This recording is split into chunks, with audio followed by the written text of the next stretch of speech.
the best banana pie that I have ever made and eaten in my whole life. I make it at least 3 times a week. For this recipe, we'll dissolve 3 tablespoons of maize starch into a cup of milk.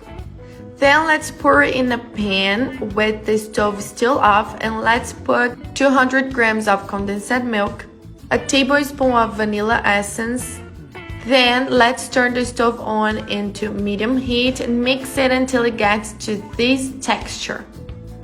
It looks like it's not gonna work, guys, but trust the process. Continue mixing it until all of the ingredients is dissolved. Then let's add 200 grams of heavy cream and mix it up. Now in a bowl, let's add 2 cups of flour, a cup of sugar, a tablespoon of cinnamon, 3 tablespoons of butter. The cinnamon is to taste. If you don't like it, you don't need to put it, okay? And 1 tablespoon of baking powder. 1 egg to finish it, and now using your hands, we're going to mix all of these ingredients. And it's gonna turn into a flour this way, as you can see on the video. And if you prefer the written recipe, just comment down here, I want, so I can send the complete list of ingredients. Now in a form, guys, we are going to put this mixture we have just made, half of it, and spread it for all over the corners. Then take some bananas and let's cut them in half and put this way in the form, as you can see.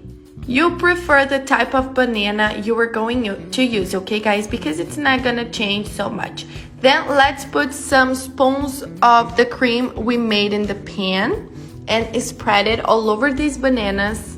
And then we just have to add the rest of the other recipe, the flour we just made, and spread it for all over the corners as well. Take it to the preheated oven to 350 degrees Fahrenheit for 30 to 35 minutes. But keep an eye on it because it will depend on your oven. And seriously guys, just take a look at this wonder. It's the best pie ever. This cream is amazing and it's gonna give a very special touch to all of this recipe. You have to make it at your house. Here at my house, I have to make it every single week because everybody's in love with it.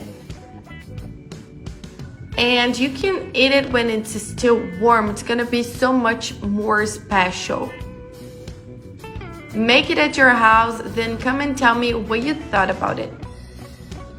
And this was today's dish, guys. I hope you liked this recipe. And if you did, don't forget to rate us down here from 0 to 10. Knowing your opinion is super relevant for us and it helps us to bring more recipes like this one. I'm gonna leave you guys with this image right now. Thank you so much and see you guys around.